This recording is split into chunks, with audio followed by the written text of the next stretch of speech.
on peut être tenté de se laisser limiter par le type de moto qu'on a. Et le type de moto qu'on a, il est souvent déterminé par l'argent qu'on a en banque. Donc, vous pouvez voir là, par exemple, je suis sur une petite route de campagne, je pourrais même pas croiser une voiture. J'ai pas de trail, c'est pas grave, j'ai quand même envie d'aller un peu voir ce qu'il y avait dans ce coin, j'y suis allé. Alors évidemment, c'est moins extrême que de partir faire un voyage sur plusieurs pays. Est-ce que avoir la bonne moto quand il s'agit de faire un long road trip, c'est indispensable? Eh bien, regardez ce que ces 3 exemples ont fait remarquables. Ce jeune Allemand qui est en train de s'arnacher, vous avez peut-être reconnu ce qu'il a comme moto, et il est parti d'Allemagne, il est allé en France, Espagne, etc. Il est descendu, je pourrais pas vous dire exactement jusqu'où il est allé, mais en tout cas, il s'est pas laissé limiter. Il avait un budget qui, lui, en revanche, l'était énormément. Il a tapé dans une moto qui doit avoir le même âge que lui. Et dites-moi si vous l'avez reconnu. Ah oui, c'est une petite Yamaha XJ600. Autre exemple, ce Danois qui décide d'aller. Au passage, en petite parenthèse, vous pouvez remarquer que là, quand il est parti, vraiment très prudemment, laissant les jambes de chaque côté, parce qu'il y avait du pavé mouillé. Quand on part en road trip, après, l'objectif, c'est pas d'avoir l'air d'un super pilote qui ferait des choses incroyables. L'objectif, c'est d'arriver entier, et donc, si possible, de ne pas faire tomber sa moto en chemin. Là, vous l'avez peut-être reconnu également. C'est une moto pas du tout faite pour le voyage sur le papier. C'est une CB500. Alors, c'est pas les toutes premières, c'est celle d'autour des années 2000. Voilà, ça passe aussi. 3e exemple, cette Suédoise qui est partie de Suède vers le Népal. Eh bien, est-ce qu'elle a une grosse BMW GS 1200? Pas du tout. Si vous avez peut-être vu sur le tableau de bord, c'est passé un peu vite, qu'il y a des compteurs à aiguilles, oui, c'est une vieille moto donc. Et bon, là, les indices vont pas tarder. Voilà, c'est une Honda Transalp, c'est une 650. Elle va presque avoir l'âge de sa pilote. Et enfin, ça, c'est là, je vais demander votre aide. Ça sonne comme un... Bon, c'est un twin ou un mono, c'est sûr, mais ça sonne peut-être un peu plus comme un mono.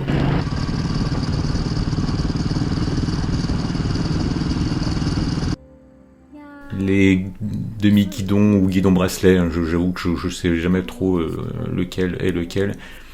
Bon, pareil, ça c'est une japonaise qui fait son road trip au Japon. Voilà, elle s'est pas dit j'ai pas une moto faite pour le voyage, elle a plutôt un genre de café racer. Je sais pas si c'est d'origine, ce qu'on voit derrière, le petit capot qui cache la selle passager. En tout cas, c'est une belle moto, je sais pas si elle l'a restaurée ou quoi. Dites-moi si vous la reconnaissez. Il y a un kick, on peut voir qu'il y a un petit kick, donc pas de démarreur électrique. Ouais, ça ressemble plutôt à un petit roadster, sauce café racer. Voilà, encore un autre exemple de quelqu'un qui s'est pas limité à ce qu'elle avait comme moto et qui a décidé de faire son road trip quand même. Là, elle galère un peu parce qu'elle... je sais pas si elle est passée sur la réserve d'essence ou si elle a de nouveau un problème avec sa batterie ou son démarreur. Mais en tout cas, voilà, ça fait partie des galères du road trip quand y a pas beaucoup, vous n'avez pas forcément beaucoup d'argent en banque.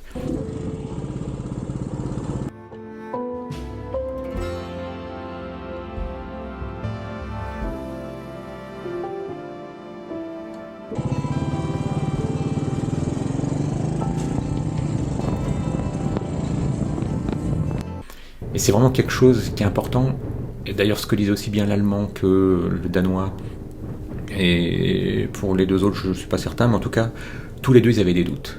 Et donc, ils avaient des doutes. Ils auraient pu se dire non, j'ai pas la bonne moto, c'est pas le bon moment, est-ce que si, est-ce que ça. On peut toujours se poser plein de questions, mais au bout du compte, quand on y pense, au fil des années, ce qui va vous rester comme souvenir, c'est pas le chiffre d'affaires que vous aurez fait sur tel trimestre ou semestre, c'est pas la taille de votre écran de télé dans votre salon. Ce qui reste le plus longtemps, c'est quand même les souvenirs, notamment de road trip, les gens que vous rencontrez, les galères qui sont pénibles sur le coup, mais qui ensuite donnent de sacrés souvenirs. Et ce que j'ai vraiment adoré avec tous ces motards, c'est que oui, ils n'avaient pas les moyens, de mettre 15 000, 20 000, 25 000 euros en moto, puis après toute la bagagerie, et pourquoi pas aussi le GPS sophistiqué, là, les Garmin, je crois. On a pu voir sur les motos de l'allemand que lui, il a simplement son smartphone, ou c'était le danois, je sais plus, qui lui sert de GPS.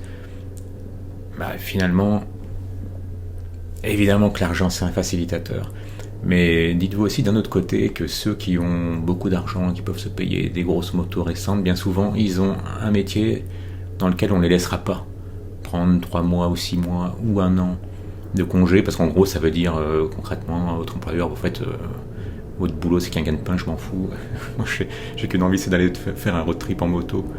Et je suis pas certain que ça passerait. Hein. Alors, vous pouvez peut-être prendre un congé, je sais pas dans quel cadre ça pourrait passer, de prendre un congé. Si vous l'avez fait, n'hésitez pas à le dire en commentaire. Si vous pouvez prendre un congé sans solde, ou si on vous l'accorde du reste, parce que de nouveau, il y a toujours cette croyance étrange que si vous arrêtez de travailler 3 mois ou 6 mois dans certains domaines, vous serez plus dans le coup.